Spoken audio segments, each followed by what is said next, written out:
Off the coast of Gansby, South Africa, scientists discovered something that could completely rewrite what we knew about the ocean's predators. 5 great white sharks were found washed up on the beach, each one over 2,000 pounds, and killed in the exact same way. Their livers had been surgically removed with precision that would make even a surgeon jealous. Nothing else was touched. Not a single other organ, no meat eaten, just the liver. And when marine biologists analyzed the bite pattern and began investigating, they discovered something even more shocking. Only 2 orcas were responsible for all 5 kills. 2 orcas that they've been tracking for years. Their names, Port and Starboard, named after the directions their dorsal fins lean. And this wasn't an isolated incident. Between 2017 and 2020, Port and Starboard killed at least 8 great white sharks using this exact same technique. The result of this? Great white sharks completely abandoned the entire region of the South African coast, an area that they've inhabited for thousands of years. Today, I'm going to show you exactly how orcas hunt, why they're the most intelligent animal on the planet, and why they might be the most dominant predator to ever exist. Before we talk about how they hunt, we need to understand what makes an orca so intelligent. And it all starts with their brain. An adult orca's brain weighs about 15 pounds. That's nearly 4 times heavier than a human brain, which is around 3 pounds. But size isn't everything when it comes to intelligence. What matters is something called the encephalization quotient, which basically just means brain size relative to body size. We're going to refer to this as EQ.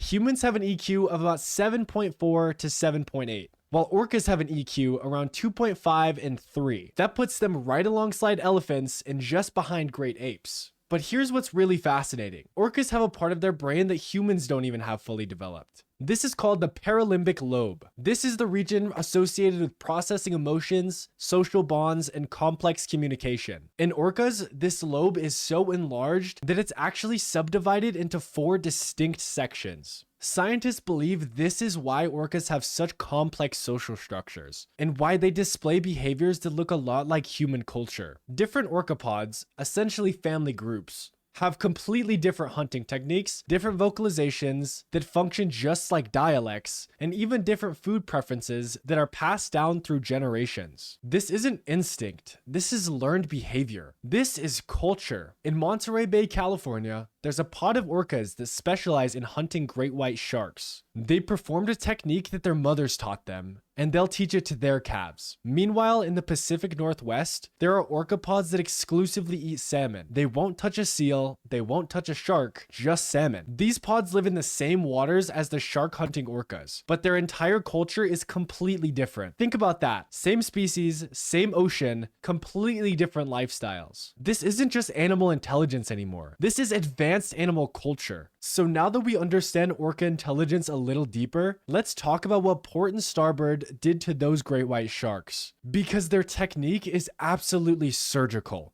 They'll start by identifying an alone great white shark. Orcas are highly social and almost always in pods of 5 to 30. While great whites, on the other hand, are largely solitary. This gives orcas the immediate advantage. But once they've identified a target, they use their superior speed to position themselves. Orcas swim about 34 miles an hour, while great whites max out at about 25. The orcas then circle underneath the shark, using echolocation to track the exact position. Then comes the critical moment. In one coordinated motion, the orcas flip the shark completely upside down. And this is where things really get fascinating from a biological standpoint. When a shark is turned upside down, it enters a state called tonic immobility. This is a natural reflex where the shark becomes completely paralyzed. Scientists aren't completely sure why this happens, but the leading theory is that the ampullae of Lorenzini, aka the electroceptor organs that sharks use to detect their prey, when these organs are oriented upside down, it disrupts the shark's sensory system and essentially causes a system shutdown. The shark can't move, it can't swim, and it can't breathe. Great whites need to constantly swim to push water over their gills. It's called ram ventilation. So when a shark is upside down and paralyzed, it's suffocating. But somehow orcas know this. They hold the shark upside down for about 15 minutes, aka long enough to ensure it's dead or at least unable to fight back. Then comes the incredible part.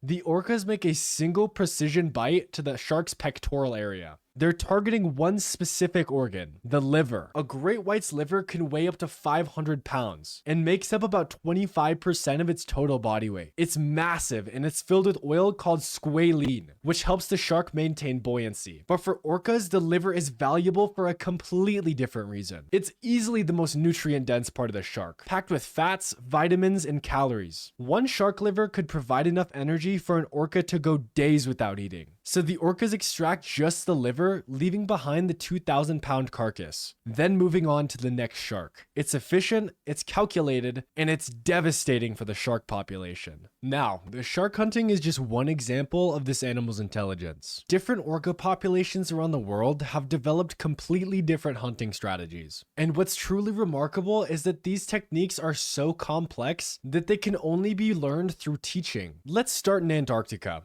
Down there, orcas have perfected something called wave washing. They hunt seals that are resting on ice floes, aka floating chunks of ice. And here's what they do. A group of orcas will swim in a perfect formation directly at the ice floe. Then at the last second, dive beneath it and create a massive wave that washes over the ice. The seal gets knocked into the water while the orcas are waiting. Researchers have watched orcas practice this technique with their calves using pieces of ice that don't even have seals on them. That's literally teaching their young how to hunt.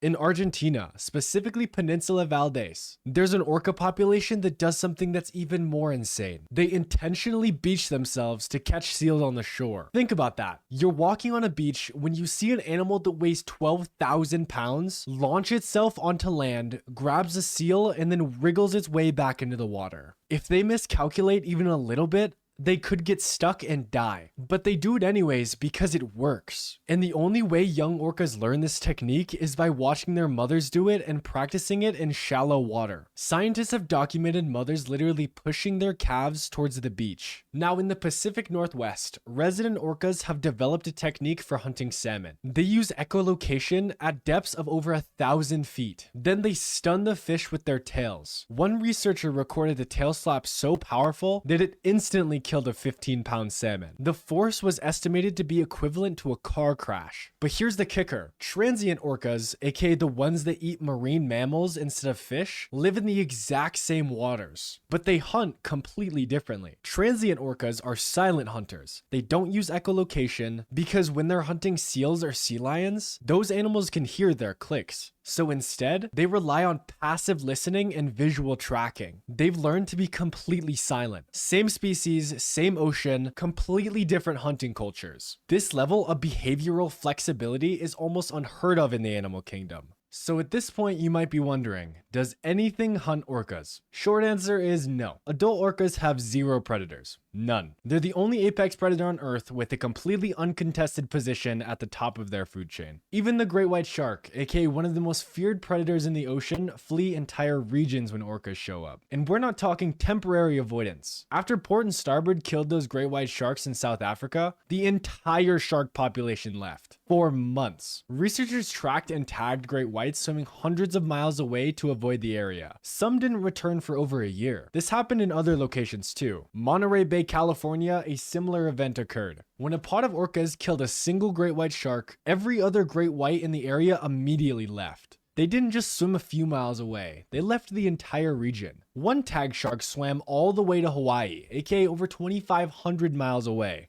all just to avoid an orca. And this makes sense if you think about it from the shark's perspective. If you're a great white and you encounter an orca, your options are extremely limited. You can't outswim them, you can't outfight them, and your only option left is to leave. So that's what they do. But here's what's really wild. Orcas don't just dominate sharks. They've been documented hunting sperm whales, aka the largest toothed predator on Earth. Sperm whales weigh up to 45 tons while orcas weigh up to 8 tons. But orcas hunt in pods up to 10 to 20 individuals. They specifically target juveniles because the adults are too large and too dangerous. There are documented cases of orcas separating a young sperm whale from its mother and exhausting it over the course of hours until it drowns. It's brutal, it's calculated, and it shows just how dominant they are. They'll take on anything in the ocean if they can win. There are documented cases of whales, such as the pilot whale, intentionally interrupting orcas because they are so big and so dangerous. But they can't kill them, they can only interrupt their feeding. So let's bring this all together. Orcas are the ocean's most intelligent apex predator because they combine 3 things that no other animal has. They have one of the largest and most complex brains in the animal kingdom, with their specialized regions for social bonding and communication that rivals primates. Second, they have learned behaviors that are passed down through generations, which means they have culture. Different pods hunt differently, communicate differently, and even eat different things. And third, they have zero natural predators. They sit alone at the very top of the food chain with zero competition. They hunt great whites for sport, they teach their young complex techniques like wave washing and intentional beaching, they can take down prey 10 times their size through coordinated pack hunting, and they've shaped entire ocean ecosystems just by existing. When orcas show up, everything else leaves. That's not just an apex predator. That's an apex predator with a brain, a strategy, and culture. And that's what makes them the most dominant predator the ocean has ever seen. Now, I know this video was longer than my usual shorts, but I wanted to give you the full picture of why orcas are so incredible. If you want more deep dives like this on other apex predators, let me know in the comments. And if you made it this far, I really appreciate you and thank you for watching. I'll see you guys in the next one. Don't forget to subscribe and leave a like if you enjoyed.